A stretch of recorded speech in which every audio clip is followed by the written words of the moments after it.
எல்லாருக்கும் வணக்கம். பறந்து படத்தை பார்த்த ஒரு சாமானியனா என்னுடைய வாக்குமூலத்தை வழங்குறதுக்காக இங்க வந்திருக்கேன். தலையில ஒரு மஞ்சள் கலர் தொப்பி வச்சு ஆளுங்க சூரியகாந்தி பூ போல மாறிடுன்னு நினைக்கிறேன். ஒரு சூரியகாந்தி தண்டு போல வந்து 2 தடவை அந்த படத்துடைய பிரிவியை நான் பார்த்திருக்கேன். அந்த வாய்ப்பை கொடுத்த ராம் சாருக்கு ஒரு பெரிய நன்றி சொல்றது நான் கடமைப்பட்டிருக்கேன். படத்துடைய வசனங்கள், படத்துடைய காட்சிகள் எதையும் சொல்லி ஸ்பாய்லர் ஆக்காம இந்த படம் என்ன செய்யும்னு சொல்லணும்னு ரொம்ப பெரிய ஆசை ஆயிடுச்சு. ரொம்ப இறுக்கமா இருந்து இரும்பாய் மாறி போன உங்க இதயங்கள்ல ஒரு பறவையின் இரவு கொண்டு வருடுற வேலையை பறந்து போ செய்யும் நான் நம்புறேன். ஒரு சாதாரண வாழ்க்கையில இருந்து அசாதாரண வாழ்க்கைக்கு, ஆர்டினரி லைஃப்ல இருந்து எக்ஸ்ட்ராடினரி லைஃபுக்கு வேகமா இயங்கிக்கிட்டு இருக்க நம்ம யதார்த்த வாழ்வின் இனிமைகளை மறந்துட்டோம்ல. நம்மள தோல்ல தட்டி பாஸ் இதை பார்க்க மறந்துட்டீங்க அப்படின்னு சொல்ற வேலைய பறந்து போ பண்ணும் நான் நம்புறேன். இன்னும் கூட சொல்லணும்னா, கடிவாளம் கட்டின குதிரை மாதிரி வேகமா ஓடிக்கிட்டு இருக்க நம்ம பக்கத்துல நம்ம காதோரமா வந்து காதலி அல்லது காதலனுடைய குரல்ல ரொம்ப சிரமப்படாத, லைஃப் அவ்வளவு கஷ்டம்லாம் இல்ல அப்படின்னு சொல்லி நம்மளை ஆறுதல் படுத்தி ஆசுவாசப்படுத்தி உச்சி நிலையில ஒரு முத்தம் கொடுத்து ஒரு ஓரமா உட்கார வச்சு மூச்சு வாங்க வைக்கிற வேலைய பறந்து போ பண்ணும். இன்னும் உங்களுக்கு எளிமையா சொல்லணும்னா, இப்ப நான் சொன்னது போல கடுமையான உதாரணங்களா இல்லாம நாமுத்துக்குமாரனுடைய கவிதைகளை போல பறந்து போ அப்படின்னு சொல்லி உங்களை பறந்து போக வைக்கிற வேலைய இந்த படம் பண்ணிடும். ராம் சார் இந்த படத்துல என்ன பண்ணிருக்காங்கன்னா, ஜென்சி ஜெனரேஷனையும் அவங்களை புரிஞ்சுக்க முடியாம கெஞ்சிக்கிட்டே தெரியுற மற்ற ஜெனரேஷனையும் கூப்பிட்டு 2 பேருக்கு நடுவில் இருக்கிற பாலத்துல ஒரு சூரியகாந்தி பூவை நட்டு வச்சு, நீங்க வா ஓ பூ 30 வருஷம் முன்னாடி முத்தி போயிருச்சு, உண்மைதான், இப்போதுதான் பூத்து இருக்கு, 2 ஆனா சூரியகாந்தி தான் அப்படின்னு அந்த இடைவெளிய ரொம்ப சுருக்கி அப்பா அம்மாவை இன்னொரு பக்கம் கூப்பிட்டு, குழந்தைகள் தான் உலகம்னு நம்பிக்கிட்டு இருக்கீங்கல்ல, குழந்தைகளுக்கு ஒரு உலகம் இருக்கு, அதை போய் பாருங்கன்னு மண்டையில லேசா செல்லமா ஒரு கொட்டு வச்சிருக்காங்க. இந்த படம் ஏன் உங்க எல்லாருக்கும் ரொம்ப நெருக்கமாயிரும் நான் நினைக்கிறேன்னா, இன்னைக்கு கல்யாண வீட்டுல கூட இந்த ட்ரோன் கேமராலாம் பறக்க ஆரம்பிச்சிருச்சு. ஒரு திரைப்படம் தொடங்கும் போது ட்ரோன் ஷாட்டோட தான் தொடங்குது. இந்த ட்ரோன் பார்க்கும்போது யார் ரொம்ப பரவசமாயிரும்னா, அதே மக்கள் தான், அதே வீடு தான், அதே இடம் தான், நம்ம வீட்டு இடம் தான்.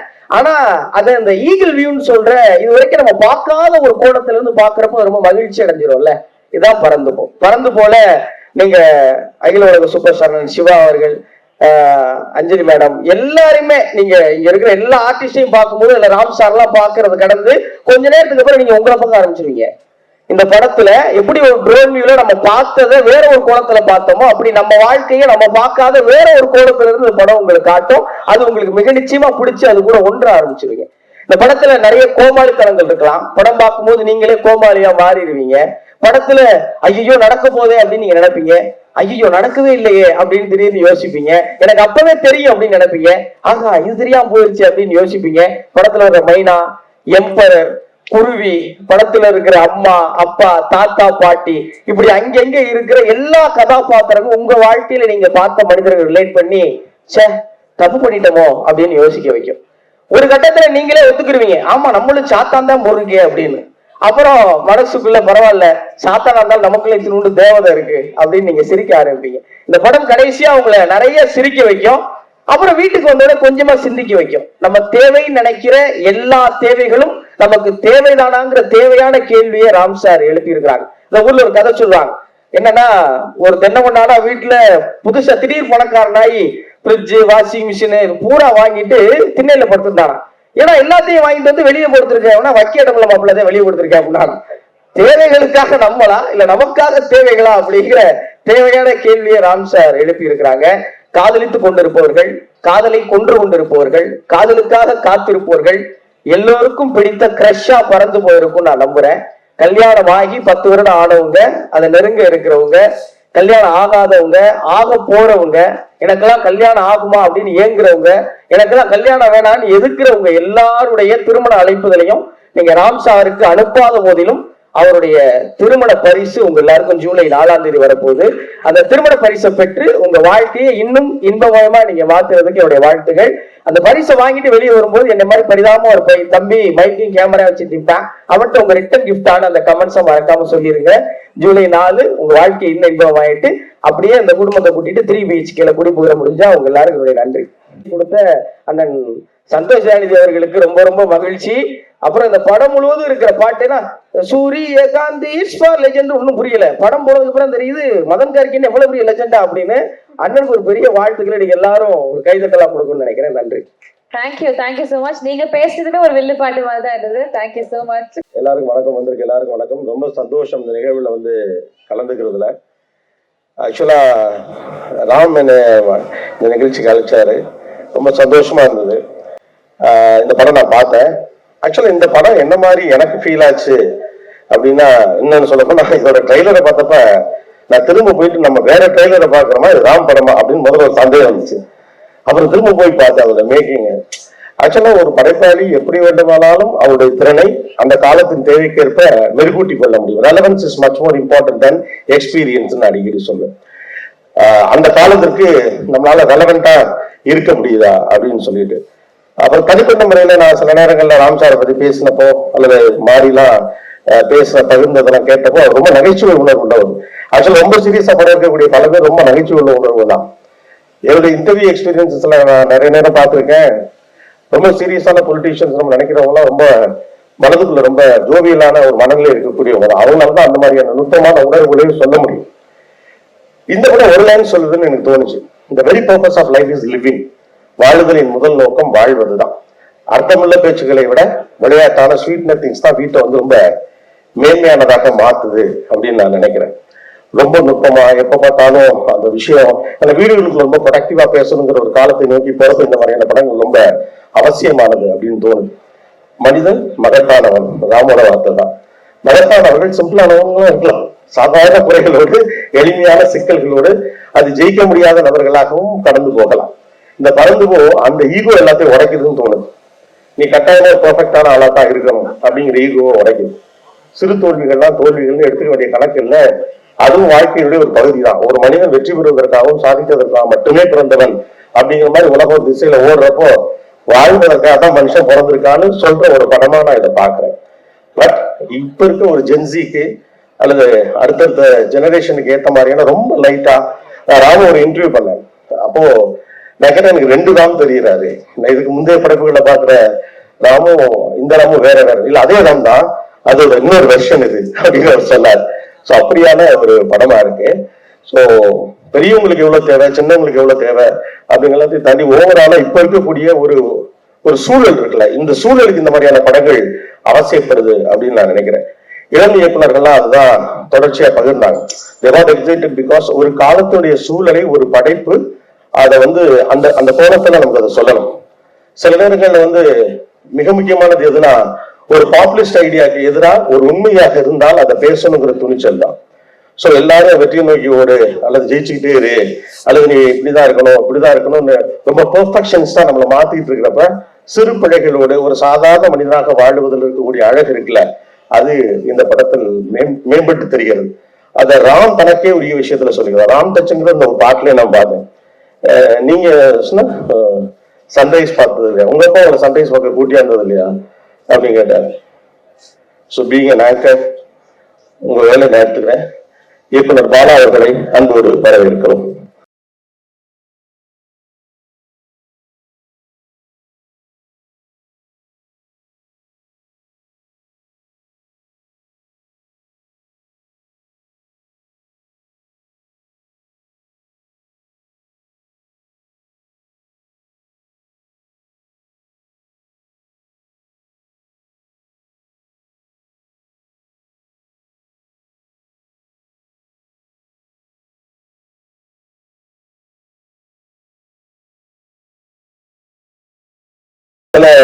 நம்ம கிரிக்கெட் மேட்ச டிவில பார்க்க நமக்கு பிடிக்கும், ஆனா நம்ம போய் கிரவுண்ட்ல பாக்குறப்ப ஒரு ஃபீல் கிடைக்கும். அது என்ன எல்லாருமே சேர்ந்து பாக்குறப்ப அந்த வைப் நம்ம மேல ஓட்டும். தியேட்டர்ல உங்களுக்கு அந்த வைப் இந்த படத்துல கிடைக்கும் அப்படின்னு நான் நினைக்கிறேன். இது ஒரு தியேட்டரிக்கல் ஃபீல் படம். அதாவது நீங்க தியேட்டர்ல பாக்குறப்ப அது ஒரு சூப்பர் ஃபீல் கிடைக்கும். மத்தவங்க சிரிக்கிறது, அவங்க சிரிக்கிறது, மனுஷன் வந்து முதல்ல யாராவது சிரிக்கணும், அந்த இனிஷியேட் பண்றாங்கல்ல, அவன் சிரிச்ச பிறகு அழுகிறது அப்படிதான். சோ அந்த மாதிரியான ஒரு வைப் இந்த படம் கொடுக்கும். So go to theatres. அப்புறமா ஒரு எப்ப அதுக்கப்புறம் ஹாட்ஸ்டார்ல வருதுன்னு நான் கேட்டேன். 3 மாசமா சொன்னாரு. ஓகே பிரதி 3 மாசமாடா சீக்கிரம் கொஞ்சம் சுருக்குவியா, சரி ஓகே. அந்த அதே மாதிரி ரிப்பீட்டடா சில படங்களை பார்க்கலாம். ரீசெண்டா 2-3 படங்கள் அப்படி பார்த்தேன். டூரிஸ்ட் ஃபேமிலி, ஸோ அந்த மாதிரி படங்கள் ரிப்பீட்டடா பார்க்கறதுக்கு ஆசையா இருக்கும். இந்த படம் அந்த மாதிரியும் ஒரு இது இருக்கு. எனக்கு சித்தார்த் கிளம்பிட்டாப்ல நினைக்கிறேன். சித்தார்த் ஒரு வேண்டுகோள் வச்சாரு, அந்த வேண்டுகோளை தான் நான் திரும்ப வைக்கணும்னு நினைக்கிறேன். ராம் 6 மாசம் இல்லாட்டியும் பரவாயில்ல, வருஷத்துக்கு ஒரு படமாவது நீங்க பண்ணுங்க. We need your content. Okay, so looking forward, all the very best. And again, thanks to everybody. And இது again சித்தார்த் சொன்ன மாதிரி எங்க படம்னு நாங்க சொல்லலாம், பிகாஸ் ஹாட்ஸ்டாரோட படம். எல்லாருக்கும் வாழ்த்துக்கள், கலைஞர்கள் அனைவருக்கும் வாழ்த்துக்கள். சிவாக்கு ஸ்பெஷலா. ஓகே, எனக்கு இன்னும் நல்லா ஞாபகம் இருக்கு, அவரு மம்முட்டி ஒரு இன்டர்வியூ எடுப்பாரு, எங்க படம் எல்லாம் பாத்துறாதீங்கன்னு. இந்த படம் மம்முட்டியே பாராட்டுவார் உங்களை. வாழ்த்துக்கள், good luck. Thank you very much. பெரியவங்க எல்லாருக்கும் ரொம்ப நன்றி. Thank you, best wishes. எல்லாருக்கும் வணக்கம். இங்க நீங்க பாக்குற இந்த 2 கேரக்டர் சிவா அண்ட் கிரீஸ், இவங்க 2 பேரும் ஹஸ்பண்ட் அண்ட் ஒய்ஃப் இந்த படத்துல. இத எழுதுறதுக்கு, இந்த ஹஸ்பண்ட் அண்ட் ஒய்ஃப் கேரக்டர் எழுதுறதுக்கு ராம் மாதிரி ஒரு ஆள் தான் முடியும். ஏன்னா ஜென்ரலா ரைட்டர்ஸ் என்ன எழுதுவாங்கன்னா, ஹஸ்பண்ட் அண்ட் கேரக்டர்ஸ் வந்து ஒண்ணு செம்ம கான்ட்ராஸ்டாக எழுதுவாங்க, இல்ல அப்படின்னா ரொம்ப மேட் ஃபார் ஈச் அதர் அப்படின்னு எழுதுவாங்க. ஆனா ராம் மட்டுமே இது இந்த படம் பார்க்கும்போது உங்களுக்கு தெரியும், ஸ்லைட்டா ஒரு கம்பேட்டபிலிட்டி இம்பேலன்ஸ் தெரியும். அந்த மாதிரி ஸ்லைட் டிஃபரன்ஸ் வச்சு எழுதுறதுனாலதான் ராம் மாதிரி டைரக்டர்ஸ் வந்து அவுட்ஸ்டாண்டிங்கா நமக்கு தெரியுறாங்க. அதே மாதிரி ஒரு கேரக்டர் வந்து தன்னுடைய எக்ஸ மீட் பண்ற ஒரு எபிசோடு இருக்கு, அது வந்து ரொம்ப மெச்சூர்டான கண்டென்ட். அது வேற டைரக்டர் அப்ரோச் பண்ணியிருந்தா அதுல தெரியும், அந்த ரைட்டிங் எப்படியே தெரியும். இது வந்து லேமேட் அப்ரோச்ல பண்ணியிருக்காரு ராம். அந்த விஷயமும் ரொம்ப பிடிச்சது. ஸோ இங்க கிரேஸ் ஆண்டனியும் சிவா பண்ணதும் பிடிச்சிருந்தது, அங்க அஜு வகீஸும் அஞ்சலி மேம் பண்ணதும் ரொம்ப பிடிச்சிருந்தது. நான் இந்த படத்தை ஒரு 4 மாசத்துக்கு முன்னாடி பார்த்தேன். பார்க்கறப்ப மியூசிக் இல்ல, ரீ ரெக்கார்டிங் இல்ல. ஆனா என்னை அந்த குழந்தைகளோட உலகத்துக்கு கொண்டு போனது வந்து ரொம்ப முக்கியமான காரணம் கார்கியோட வரிகளும் சந்தோஷ் தயாநிதியுடைய மியூசிக் தான். விதவுட் ரீ ரெக்கார்டிங் அந்த படம் பார்த்து ரொம்ப பிடிச்சது. நிஜமாவே ராம் கூப்பிட்டதே ஏதாவது கம்மி பண்ண முடியுமான்னு சொல்லுங்கன்னு தான் கூப்பிட்டாருன்னா, வெளியே வந்தவொடனே கையை தூக்கிட்டேன், சாரி ராம், எனக்கு நான் சத்தியமா இருக்குது எங்க கட் பண்ண போறீங்கன்னு எனக்கு தெரியலன்னு சொன்னேன். ஸோ ஏன்னா நமக்கு சில டைரக்டர்ஸ் மேல உண்மையிலே தமிழ் சினிமால நல்ல டைரக்டர்ஸ், ரொம்ப நல்ல டைரக்டர் நிறைய பேர் இருக்காங்க. ஆனா அந்த நல்ல டைரக்டர்ஸ் எல்லாம் மீறி அதுக்கு மேல சூப்பர் டைரக்டரா நம்ம திங்க் பண்றது, லெஜெண்டரி டைரக்டரா நம்ம நினைக்கிறது, நம்ம மைண்ட்ல சில பேர் இருப்பாங்க. அது யார் மாதிரின்னு சொன்னா, தியாகராஜன் குமாரராஜன் மாதிரி, பிரேம் மாதிரி, அவங்க எந்த கேட்டகரியிலயே உள்ள இது பண்ண முடியாது. அந்த மாதிரி டைரக்டர்ல எனக்கு எப்பயுமே ராம் தான் டாப். ராம், இந்த படத்துக்கு அப்புறம் நீங்க அதே இடத்துல இருக்கீங்க. வாழ்த்துக்கள். Thank you so much sir. So இந்த நிகழ்ச்சியில now we have with us Mysskin sir. அதை பெரிய கையோட let's give it up for Mysskin sir அவர்கள். Yes, Vijay sir, you can continue. எல்லாருக்கும் வணக்கம்.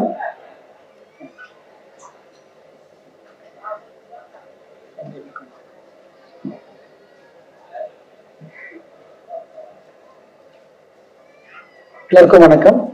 பறந்து போ ஒரு 6 months மேல இந்த படத்தை நான் பார்த்துட்டேன். ராம் படத்தை எனக்கு காமிச்சாங்க. ராம் வந்து நம்ம நிறைய படங்கள் ராமோட எக்ஸ்பிரஷனோட போவோம். எல்லாரும் சொன்ன மாதிரி இங்க நிறைய பேர் ஸ்னீக் பீக் கொடுத்துட்டாங்க ஆல்ரெடி. படத்தோட கம்ப்ளீட் ஸ்னீக் பீக்கே வெளியான மாதிரி ஒரு ஃபீல் தான். ஏன்னா படத்தை பார்த்து ஒவ்வொரு சீனா பிரிச்சு எல்லாரும் பேசிட்டாங்க. நான் ராம் படத்தை பத்தி பேசுறதோட ராம் பத்தி பேசணும்னு ஆசைப்படுறேன். அவர் வந்து அவர்கிட்ட இருந்து ஒரு சர்ப்ரைஸ் இந்த படம் தான் நினைக்கிறேன். ஏன்னா ரொம்ப டஃப்பான ஒரு ஜானரை அவ்வளோ ஈஸியா ரொம்ப அழகா ஹேண்டில் பண்ணியிருக்காரு ராம். நான் ராம பத்தி திருப்பியும் நிறைய விஷயங்கள் பேசணும், அது நான் திருப்பியும் வரேன். சிவா, கங்க்ராச்சுலேஷன்ஸ். ரொம்ப புதுசா இருந்தீங்க இந்த படத்துல, நிறைய படம் பண்ணியிருக்கீங்க. சிவாவை பத்தி ஒரு சின்ன ஒரு ஃபிளாஷ்பேக் தான் சொல்லணும்னு நினைக்கிறேன். ஏன்னா எதுவுமே சின்சியரா பண்ணுவான்றதுக்கு உதாரணத்துக்காக நான் சொல்றேன்னு நினைக்கிறேன். 2002 நினைக்கிறேன், சுப்ரகீத்னு ஒரு ப்ரிவியூ தியேட்டர் இருந்தது. லேசான ஒரு படம், அது நான் அஸ்வின் டைரக்டர். அந்த படத்தை முடிச்சுட்டு நான் எல்லாரும் போயிட்டாங்க. அப்ப நான் வெளியே வரேன். ஒருத்தர் அவசரமா வராரு, வந்து இன்டர்வியூ பண்ணணும் அப்படின்றாரு. இல்ல எல்லாரும் போயிட்டாங்க அப்படின்னு, நான் மிச்சில இருந்து வரேன், இன்டர்வியூ பண்ணணும் அப்படின்னாரு. நான் சொன்னேன் எல்லாரும் போயிட்டாங்க, டைரக்டர் பிரியன் சார் போயிட்டாரு, எல்லாரும் திரு சார் கேமராமேன் எல்லாம் போயிட்டாங்கன்னு. இப்ப நீங்க இன்டர்வியூ கொடுங்க அப்படின்னாரு என்ன. அதுதான் சிவா, நான் ஃபர்ஸ்ட் சிவாவை பார்த்ததோட சிவா ஞாபகம் இருக்கான்னு உங்களுக்கு தெரியல. ஸோ ஏன் எதை சொல்ல வரேன்னா, எல்லாத்தையுமே ரொம்ப சின்சியரா பண்ண, ரொம்ப டஃப்பான விஷயம் காமெடி பண்றதுதான். சிவா பண்றது ரொம்ப ஈஸியாவே கிடையாது, ரொம்ப ரொம்ப டஃப். சிவா நீங்க பண்ணிட்டு இருந்தது இவ்வளவு நாள் பண்ணிட்டு காமெடி, இந்த படத்துல பண்ண இன்னும் டஃப். ஏன்னா இது ஒரு டிஃப்ரெண்ட் ஸ்கூல்ல இருந்திருக்கும் கண்டிப்பா உங்களுக்கு. அது ரொம்ப ரொம்ப சூப்பரா பண்ணியிருக்கீங்க. Madan sir lyrics and music எல்லாமே பியூட்டிஃபுல்லா இந்த படத்துல இருக்கு. இந்த படம் நாங்கள் ஆல்ரெடி பார்த்தோம். அது நிச்சயமா வந்து ஒரு தியேட்ரிக்கல் எக்ஸ்பீரியன்ஸ் கொடுக்க போற ஒரு படம். அது உங்க எல்லாருக்கும் படம் பார்க்கும்போது புரியும். ரொம்ப ரொம்ப ப்ராமிசிங்கா, ஒரு ரெஃப்ரெஷிங்கா தமிழ் சினிமால ஒவ்வொரு டைம்லயும் ஒரு படம் வந்துட்டு இருக்கோம். ரீசெண்டா வந்த டூரிஸ்ட் ஸ்டாங்கா இருக்கட்டும் சரி, டிராகன் இருக்கட்டும் சரி, இப்போ கண்டிப்பா அந்த லிஸ்ட்ல படத்துக்கு நிச்சயமா ஒரு முக்கியமான படமா இருக்கும் நான் நம்புறேன். Aju Varghese sir, I think one of the greatest actor நான் சொல்லணும். அவரை நான் பார்த்து ரொம்ப ரொம்ப ரசிச்சு உயர்ந்த ஒரு ஆக்டர் அவரு. அவர் தமிழ் சினிமாவுக்கு வர்றது really welcome you and with full art we welcome you. And அவரோட படங்கள்லாம் தயவு செஞ்சு பார்த்துருப்பீங்க, பார்க்காதவங்க கண்டிப்பா பாருங்க. இது one of the greatest talent in Indian cinema. அவங்க கிரேசி, அவங்க எல்லாருமே சூப்பரா பண்ணிருக்கீங்க. அஞ்சலி, அவங்க எல்லாரும் சொன்ன மாதிரி ராம் சார் படத்துல ரொம்ப ரொம்ப ஸ்பெஷலா இருப்பீங்க. இந்த படம் கண்டிப்பா அப்படிதான் இருப்பீங்க நாங்க நம்புறோம். பார்த்து நம்ப இருக்கீங்க. அதான் all the best the entire team. Ram Ram வந்து நம்ம எல்லாருக்கும் தெரியும், ராம் பார்த்தா ஒரு ஸ்கூல் ஹெட் மாஸ்டர் மாதிரியே இருக்கும். எல்லாரும் பயப்படுவாங்க ராம்கிட்ட பேசுறதுக்கு, வெற்றி சிரிக்கிற வெற்றிக்கு தெரியும். சோ வந்து எல்லாருமே வந்து ராம் பார்த்து பயப்படுவாங்க அப்படின்ற ஒரு விஷயம் இருக்கும். ஆனா ராமோட அதர் சைடு இருக்கு. ரொம்ப வெகுலியான, ரொம்ப எப்படி சொல்றோம்னா ஒரு ரொம்ப ஆனஸ்டான பர்சன். ரொம்ப ஒரு நம்ம சொல்லுவோம் இல்லையா, எல்லாரும் மனசுல ஒரு ஒயிட் இருக்கும், பிளாக் இருக்கும், ஒரு கிரே இருக்கும்னு. ஆனா இவர் white. Ram is pure white person. ஆக்சுவலா வந்து அவர்கிட்ட வந்து ஒரு எந்த ஒரு நாங்க எவ்வளவு சந்திச்சு எவ்வளவு பேசியிருக்கோம். ஏன்னா எங்களோட காமன், ரெண்டு பேருக்கும் காமனான விஷயம் நான் முத்துக்குமார். அவர் மூலியமா தான் எங்களோட நட்பு தொடர்ந்துச்சு. இது வரைக்கும் நாங்க எவ்வளவு சந்திச்சிருக்கோம், எவ்வளவு பேசியிருக்கோம். ஒரு தடவை கூட ஒரு படத்தையோ ஒரு மனிதரை பத்தியோ தவறா அவர் பேசுறத நான் பார்த்ததே கிடையாது. அப்படி ஒரு அற்புதமான மனிதர் தான் ராம். அவர் வந்து அந்த ராம நம்ம வந்து அவரோட படங்களை பத்தி எல்லாம் பேசியிருக்கோம். அவரை நம்ம செலிப்ரேட் பண்ணணும். இந்த படம் மூலியமா அவரை செலிப்ரேட் பண்ணணும், பறந்து போக செலிப்ரேட் பண்ணணும். அதுதான் நான் ரொம்ப முக்கியமா நான் கேட்டுக்கிறேன் எல்லாரையும். அண்ட் நான் ஒரு முக்கியமா ஒருத்தரை பத்தி சொல்லணும், அது வந்து மாரி சார். ஏன்னா வந்து நான் வந்து மாமன்னன் படத்துக்கு போயிருந்தேன். அந்த மாமன்னன் படத்துல அவர் சீட்ல உட்கார்ந்து அந்த ஷோ பார்த்துட்டு இருந்தாரு. அவர் படம். ஆனா இந்த படத்துக்கு அவர் ஓடி வளைச்சிட்டு ஒரு ஓரமா நின்றுட்டு இருக்காரு. மாரி sir, I think amazing. And Ram வந்து நான் அவரோட பர்த்டே ஃபங்க்ஷன்ல சொன்னேன், ராமோட வந்து மிகப்பெரிய கமர்ஷியல் படைப்பு வந்து மாரி செல்வராஜ் அப்படி நான் சொல்லியிருந்தேன். அப்புறம் வந்து பறந்து போ. வாழ்த்துக்கள். Thank you. Thank you, Ram, for being an outstanding film. It's a liberating film. பார்த்துட்டு என்ன பேசுறதுன்னு எனக்கு புரியல. இன்னைக்கும் அந்த கேஸ்ட்லயே இருக்கேன். This is the first big commercial success of this decade. அப்படிதான் இருக்கும் இந்த படம். Because அதுக்கு மேல எனக்கு பேச ஒன்றும் இல்லை. All the best. பார்த்து வந்த அனைத்து நல்ல உள்ளங்களுக்கும் என்னோட மாலை வணக்கம். பறந்து இங்க இருக்கிறவங்க 90% பேர் 95% பேர் பார்த்துட்டாங்கன்னு நினைக்கிறேன். என்னை மட்டும் கூப்பிடல, ஏன்னா நான் ராம வச்சு படம் எடுத்தல, அதனால நினைக்கிறேன். சரி பரவாயில்ல. இங்க இருக்கவங்க எல்லாரும் சொல்ல வச்சு பார்க்கும்போது படம், ஏன்னா அப்கோர்ஸ் ராம ஒரு மிக திறமையான கடின உழைப்பாளி. அது நான் ஒரு வச்சு படம் எடுத்ததுனால தெரியும். நிச்சயமா ஒரு நல்ல மனசுக்கு இந்த படத்தில் நடிச்ச அகில உலக சூப்பர் ஸ்டார் சிவாவுக்கும், அஞ்சலி மற்றும் கிரேஸ் மற்றும் எல்லா அனைவருக்கும் என்னோட மனமார்ந்த வாழ்த்துக்கள். இது டாடி பாவம் இல்ல, ராம் தான் ரொம்ப பாவம். நிச்சயமா இந்த படம் மூலமா ராம், வெற்றிமாறன், நம்ம பாலா இது மாதிரி ஒரு பெரிய இயக்குனர் வந்து மனசார வாழ்த்துக்கிறேன். நன்றி, வணக்கம். பந்தவிக்கும் வணக்கம். ராம் என்ற ஒரு அற்புத கலைஞரோட படைப்பு தான் அந்த பறந்து போ. ராம் கமர்சியல் படம் பண்ணல, கமர்சியல் படம் பண்ணிருந்த ராம வந்து கமர்ஷியல் படம் பண்ணாலும் அது தரவோக்கில் இறங்கி பண்ணக்கூடிய ஒரு திறமையான ஒரு இயக்குனர் தான். அவர் எந்த ஜேர்னர் எடுத்தாலும் அந்த ஜேர்னர்ல ரொம்ப டீட்டெயிலாக பண்ணக்கூடிய ஒரு இயக்குனர் தான். பட் அவரு அப்படி அந்த அந்த இடத்துக்கு நகரக்கூடாதுன்னு ஆசைப்படுறேன். ஏன்னா இப்படிதான் பாலுமகேந்திரா சார் நீங்கள் கேட்டவைன்னு ஒரு படம் பண்ணாரு. அவர் எடுத்த படங்கள்லாம் ஒரு ஜானரா இருக்கும். நீங்கள் கேட்டவை மட்டும் எடுத்து அதையும் கேட்டு கொடுத்தா எனக்கு இப்படியும் எடுக்க வரும் அப்படின்றது மாதிரி. அந்த மாதிரி ராமன் வந்து அவருடைய இன்னொரு படங்களே சொல்லலாம். சரிவு இல்லாதவதி படம் வந்து மகேந்திரன் சாரோட படம் பார்த்தீங்கன்னா அது மாதிரி இது ஒரு ஜானர் வந்து இந்த பறந்துவோம். ராம் வந்து தமிழ் சினிமாவில பாதுகாக்கப்பட வேண்டிய ஒரு பொக்கிஷமான ஒரு இயக்குனர்னு நான் நினைக்கிறேன். ஏன்னா வந்து நம்ம யாரோடையும் யாரும் கம்பேர் பண்ண வேண்டியது இல்லை. இவர் மாதிரி அவர் ஏன் படம் எடுக்கல, அவர் மாதிரி இவர் ஏன் படிக்கல, ஏன் சிவா வந்து நம்ம குணச்சேத்திர நடிகை அடிக்கக்கூடாது. ஏன்னா சிவா அப்படித்தான் இருக்கணும். அந்த மாதிரி ரசிகர்களும் இங்க இருக்காங்க. சிவாவோட கேரக்டர் பார்த்து நான் சிவாவோட படம் 80% 90% படம் கிட்ட அடிச்சிருக்கு. எனக்கு தெரிஞ்சு ஒரு 2-3 படம் தான் அந்த ரசிகர்கள் இருக்காங்க. அதுக்கு சிவா தேவைப்படுறது. அது எல்லாமே சிவாவும் வந்து அந்த மாதிரி அடிச்சுட்டாருன்னா அப்புறம் சிவா இடத்துக்கு யாரும் தேடுறது நம்ம. அது மாதிரி ராமன்ற ஒரு இயக்குனர் கண்டிப்பா வந்து தமிழ் சினிமாவுக்கு தேவையான ஒரு இயக்குனர். ராமா இருக்கட்டும், வெற்றிமாறனா இருக்கட்டும், மிஸ்கினா இருக்கட்டும், பாலானந்தனா இருக்கட்டும், ரஞ்சிதா இருக்கட்டும், மாரி செல்வராஜா இருக்கட்டும், இவங்கெல்லாம் தமிழ் சினிமாவுக்குனால இன்னும் இருக்கிறாங்க. நிறைய இதுக்கு முன்னாடி உள்ள ஜென்ரேஷன்ல இருக்கு அமீர் அண்ணா இருக்கட்டும், சேவன் இருக்கட்டும், இவங்கெல்லாம் தமிழ் சினிமாவோட பாதுகாக்கப்பட வேண்டிய ஒரு பொக்கிஷமான ஒரு இயக்குனர் இல்லை. இவங்க அவங்க அப்படி பண்ணாங்க, அவங்க ஏன் இப்படி பண்ணாங்கன்றதுல அந்த கம்பேரிசன் வந்து அவங்க தேவையில்லை. அவங்களாவே படம் பண்ணணும் தான் என்னுடைய ஆசை.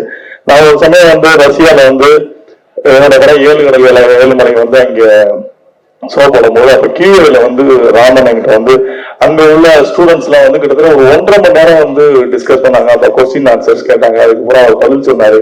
பதில் சொல்லும் போது அங்க இருந்த அந்த ஆடியன்ஸ் வந்து அப்பதான் இந்தியான்னு ஒரு நாட்டுல தமிழ்நாடுன்னு ஒரு நாடு இருக்கு. அங்க வந்து தமிழ்நாட்டுல வந்து இப்படி படங்கள் வருதுன்னு அவங்க தெரிஞ்சுக்கிட்டாங்க.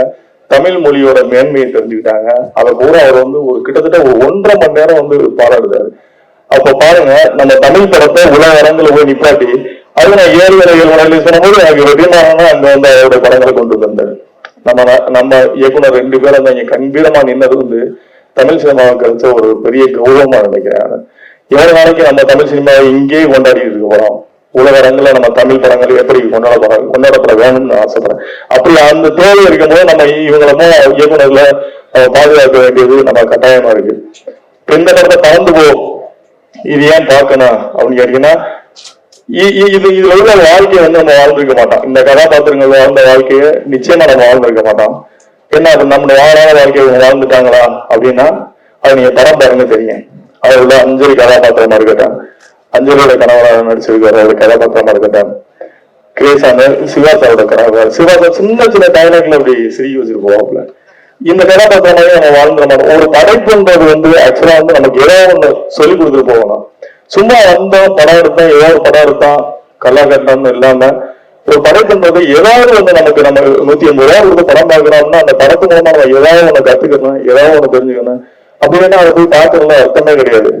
அப்படி யோசிக்கக்கூடியவங்க தான் இயக்குனராம். என்னுடைய படைப்புல வந்து இந்த சமூகத்துக்கு ஏதாவது ஒண்ணு சொல்லணும். எல்லா படத்தையும் நீங்க கற்ற தமிழ் ஒரு விஷயத்த சொல்லியிருக்கோம், நீங்க பேரன்பு ஒரு விஷயத்த சொல்லியிருக்கோம்.